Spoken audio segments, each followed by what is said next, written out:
In-depth news coverage from across Zambia, local and national news, business, politics, and sports. This is the Sun FM News, brought to you by ABSA. Your story matters.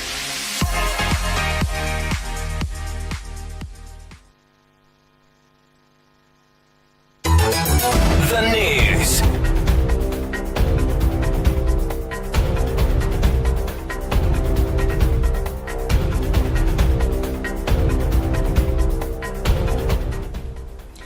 Hello and welcome to our news. The headlines. The United Party for National Development, UPND, has dismissed calls by lawyer Celestian Mukandila for the impeachment of President Hakainde Hichilema and Speaker of the National Assembly Nelly Muti, describing the demands as non-consequential and lacking merit. The Pretoria High Court in South Africa has adjourned proceedings and reserved judgment in the appeal concerning the burial of 60th Republican President Edgar Lungu. The International Monetary Fund, IMF, has praised government for its prudent and well-targeted approach to public spending, highlighting its commitment to fiscal discipline and inclusive growth. Zambia's hopes of qualifying for the 2026 FIFA World Cup took a major hit after suffering a 2-0 defeat to Morocco in a Group E qualifier held at Levi Mwanawasa Stadium. Join me with the details shortly.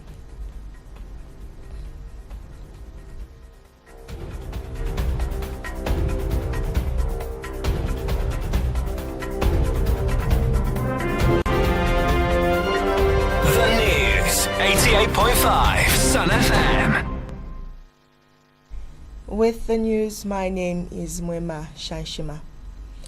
The United Party for National Development, UPND, has dismissed calls by lawyer Celestian Mukandila for the impeachment of President Hakainde Hichilema and Speaker of the National Assembly Nelly Muti, describing the demands as non-consequential and lacking merit.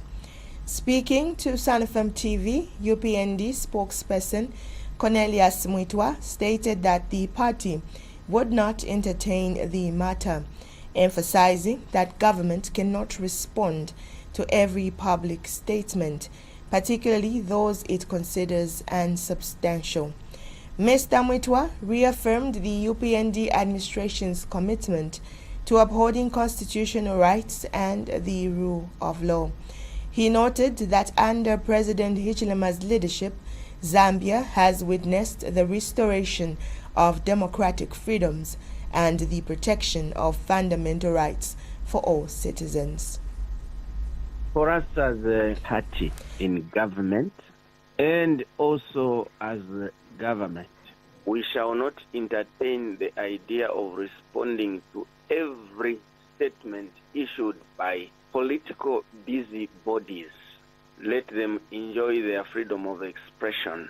That is why we have a president who has ensured that the fundamental rights and freedoms of our people, our citizens, are guaranteed by ensuring the restoration and upholding of the rule of law. That's what we stand for. There are so many people there who are making statements. We will not be responding to everything. We'll just be responding to issues of consequence, not non-consequential issues or statements.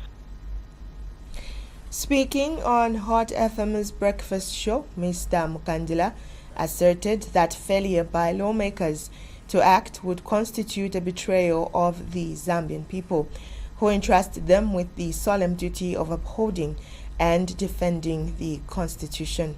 Referring to the Constitutional Court's recent judgment on Bill number 7, Mr. Mukandila argued that the ruling exposed serious constitutional violations. He stated that under such circumstances, it would have been appropriate for the President to resign on moral grounds prior to deferring the bill for further consensus building. The legal counsel further contended that the legislative process surrounding Bill number 7 had received presidential endorsement from its inception. Given that the Constitutional Court identified 10 breaches of the Constitution, he maintained that impeachment remains the only viable remedy to restore constitutional integrity. In addition to calling for the president's removal, Mr. Mukandaila also advocated for the impeachment of the Speaker of National Assembly. He cited Article 83 of the Constitution, which provides grounds for the removal of the Speaker in instances of constitutional violations. Due to a violation of the Constitution, a violation, here the court has told us that the way this Bill 7 was come about does not live up to the spirit of the Constitution. 9 provisions were violated, Mr. Mwansa. They were violated. It is as clear as that. A violation of the Constitution requires that this president must be impeached. Now, if this president is not impeached, and people decide in that National Assembly not to vote to impeach this president, I will tell you that the Zambian people must consider them, all of them that will not vote, to be traitors, and they don't deserve to be called honorable. They are called honorable members of parliament because they should honorably execute the duties and functions of members of parliament. The Pretoria High Court in South Africa has adjourned proceedings and reserved judgment in the appeal concerning the burial of 6th Republican President Edgar Lungu. Acting Judge President Aubrey Ledwab announced the decision to revise the ruling following submissions from both parties. Representing the family, Advocate Tembeka Guntwabo argued that former First Lady Esther Lungu, as the spouse of the deceased, holds the legal right to determine her husband's burial arrangements. He revealed that the family is currently in South Africa, seeking privacy, dignity, and integrity in handling the burial of the late leader. Advocates further contended that the inclusion of case law relating to late Dr. Kenneth Kaunda in the previous judgment was inappropriate. He explained that Dr. Kaunda passed away with his presidential benefits intact, whereas Mr. Lungu died, having been stripped of those privileges, benefits which he emphasized cannot be reinstated. He also questioned why the earlier judgment appeared to favor foreign law, arguing that the South African Constitution provides protections for foreigners and the Zambian law cannot exert authority over an individual who died on South African soil. The wife has a right to bury the deceased, but the wife has made that decision. The widow has made that decision. What you cannot have, and this is the oddity of the argument by the Zambian government, if there are rights and benefits, because a corpse has no rights, so you cannot say a corpse has a right to be buried. A corpse has no right. A corpse is not a legal thing. So if the benefits are removed, those benefits are removed on a living thing, on a living organ. Once life ends, the rights also end. So what they have now tried to do is a very artificial thing, which is to reinstate rights on a corpse. Meanwhile, the lawyer representing the Zambian government maintained that the initial ruling ordering repatriation should stand. He submitted that the family's appeal lacks merit and ought to be dismissed, asserting that Zambian law is most applicable in this matter, given that both parties involved are Zambian nationals.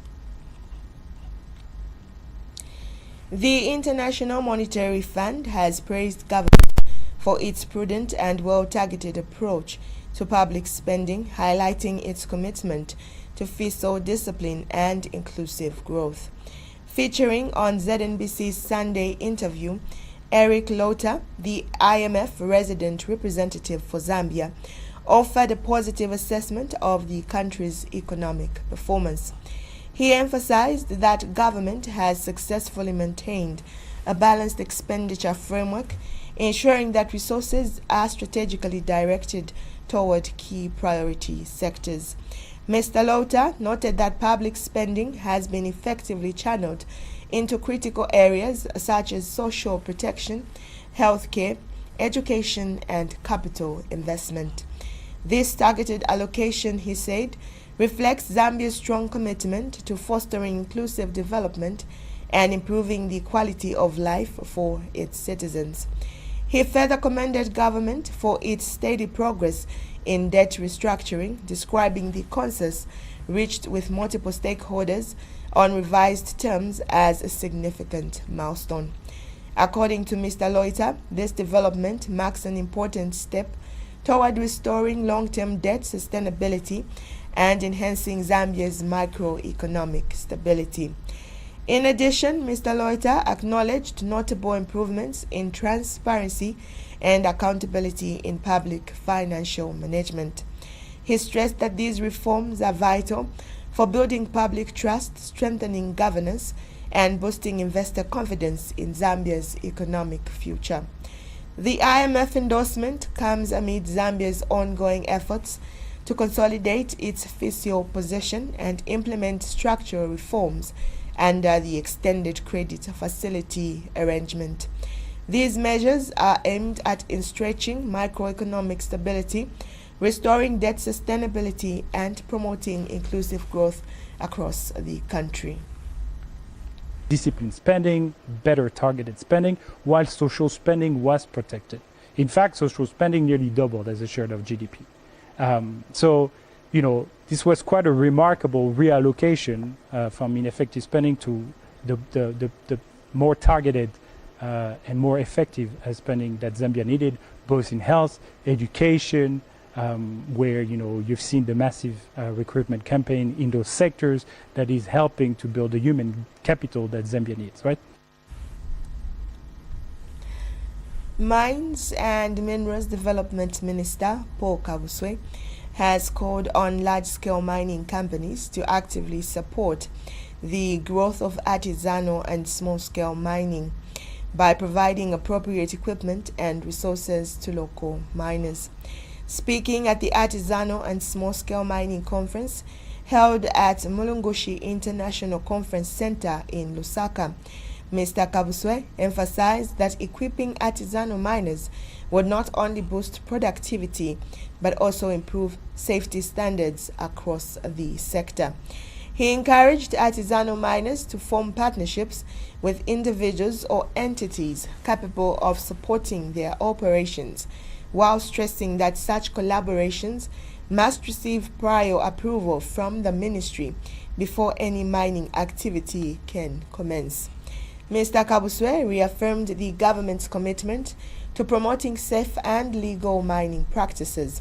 He clarified that government is not opposed to individual mining efforts, but is focused on formalizing the sector to ensure that mining is conducted responsibly and in a way that benefits the Zambian people.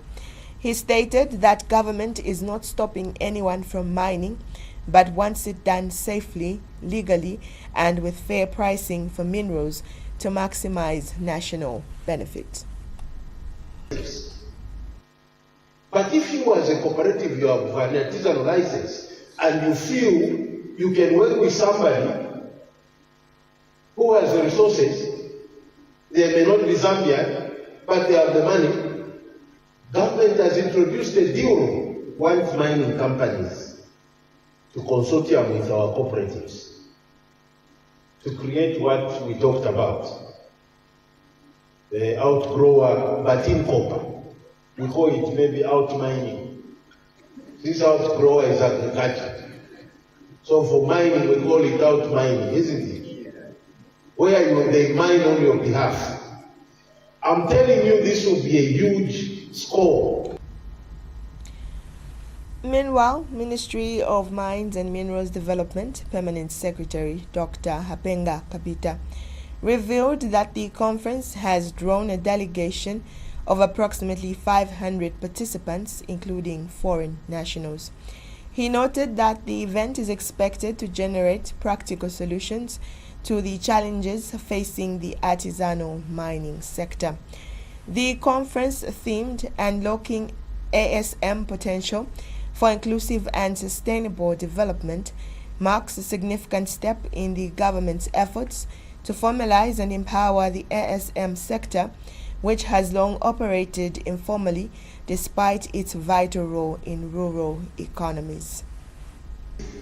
For the large-scale miners and ASM to develop sustainable strategic partnerships with offtake agreements and provision of technical support services. Addressing these challenges demand collective actions by various stakeholders in the mining value chain. It requires mining stakeholders to think outside the box, think creatively, build strategic partnerships.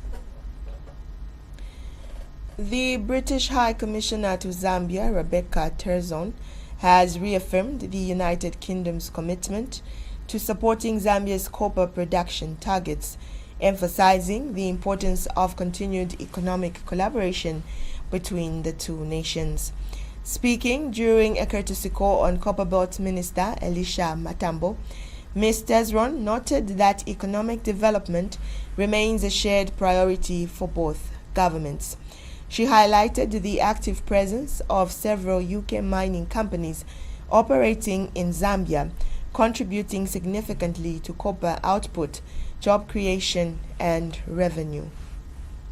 And there are several large UK mining companies or UK-linked mining companies who make an important contribution to the copper targets, the target for copper production here.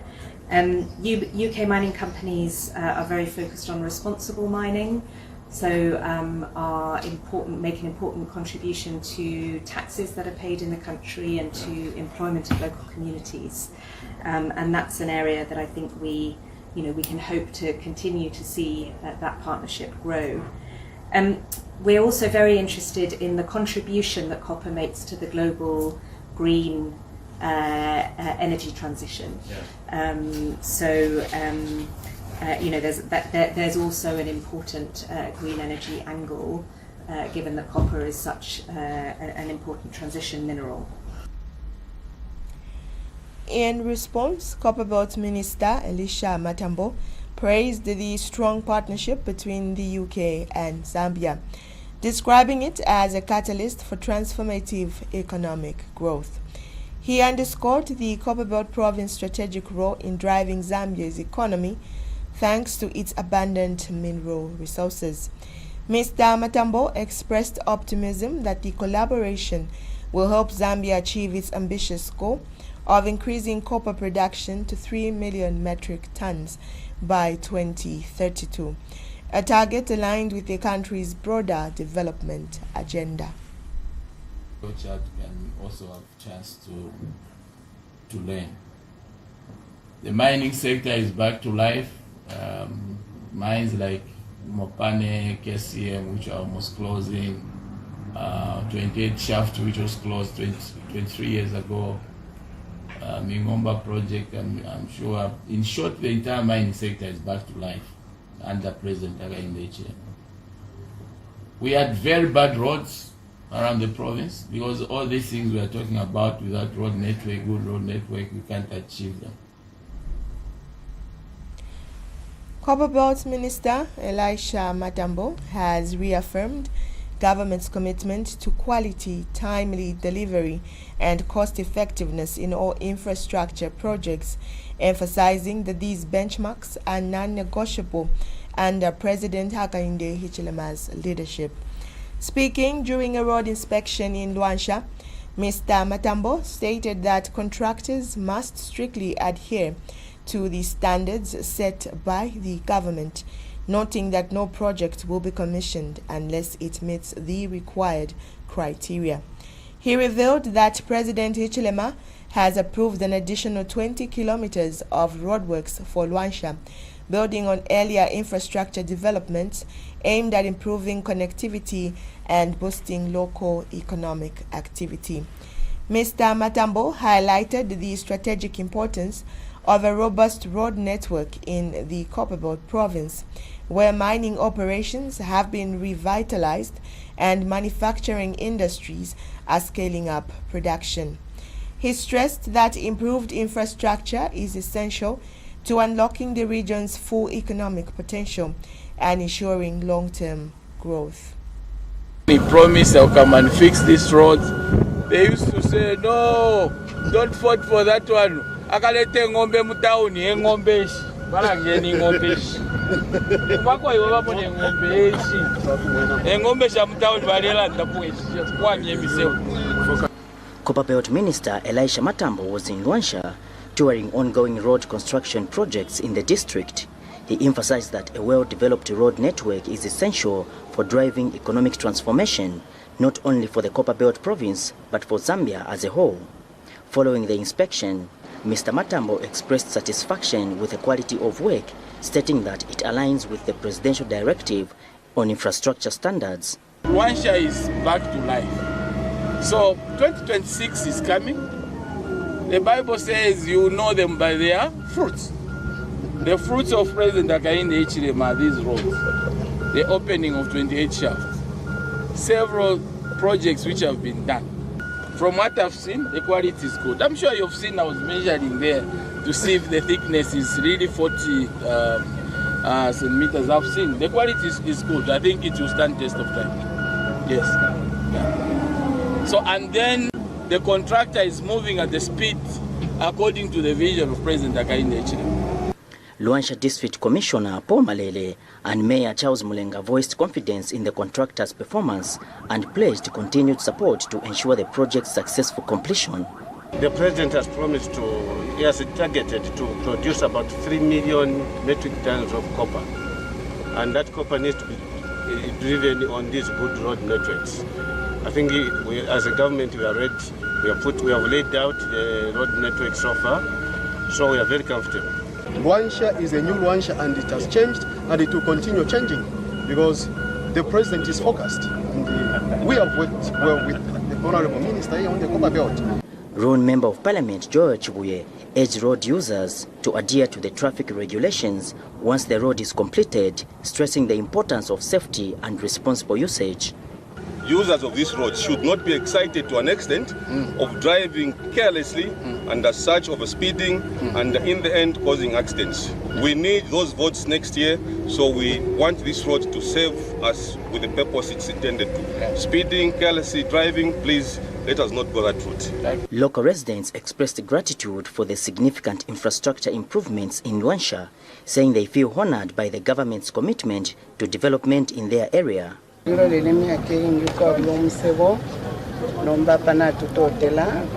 President wesu n'aba bonfinga bali kuntanshi kuli bena bakutuletera omusebo alakatala akabatupangira bameya mwachita bwino n'aba president okufuma fe kontontokero ba president wesu tuletasha twatotela uno musebo bawamya katala na ifwetu amoneka ko kutauni. Reporting for Sun FM Radio and TV, I'm Cletus Mutoki in Luansha. We'll take a break. When we return, we have more in sports news.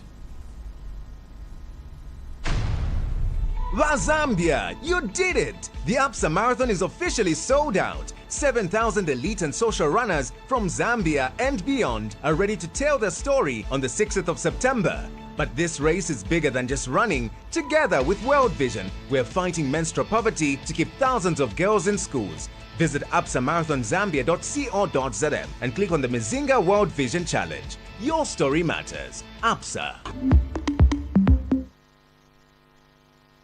And now in sports news, Zambia's hopes of qualifying for the 2026 FIFA World Cup took a major hit after suffering a 2-0 defeat to Morocco in a Group E qualifier held at Levi Mwanawasa Stadium. The Atlas Lions opened the scoring earlier, with Yusuf El Nasir capitalizing on a defense lapse in the 7th minute to put Morocco ahead. The visitors extended their lead shortly after halftime through a powerful strike from James Igman in the 48th minute, sealing their 7th consecutive victory in the qualifiers.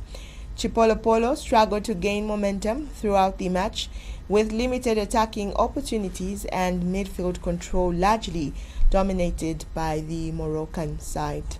The lack of clinical finishing and tactical discipline proved costly in a fixture that was pivotal to Zambia's qualification campaign.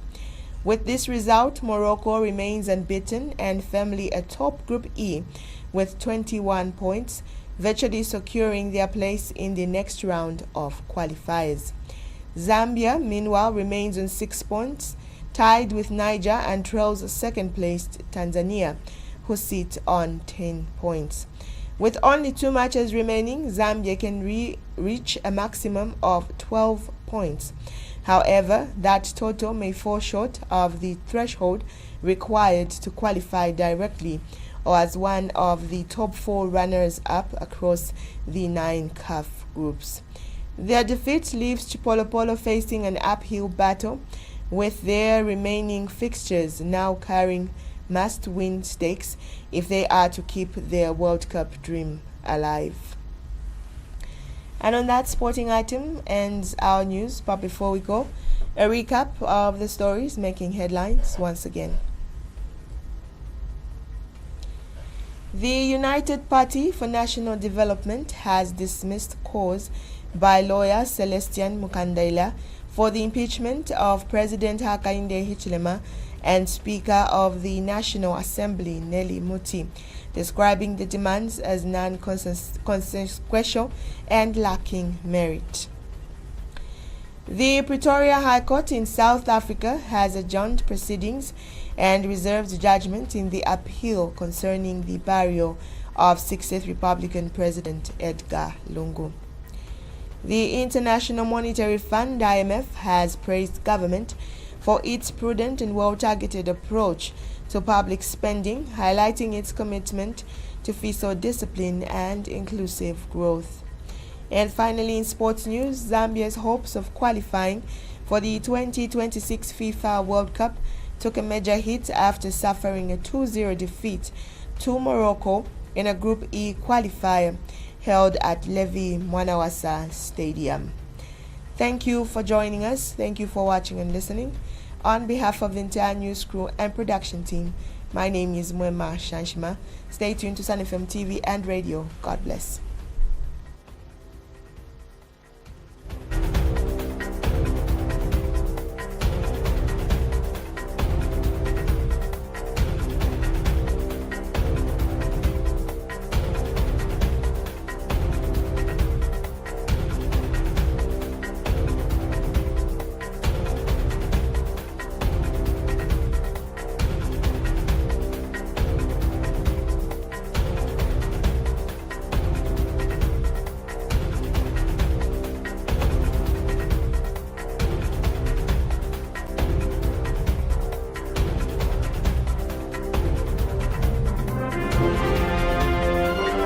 The News, 88.5 Sun FM.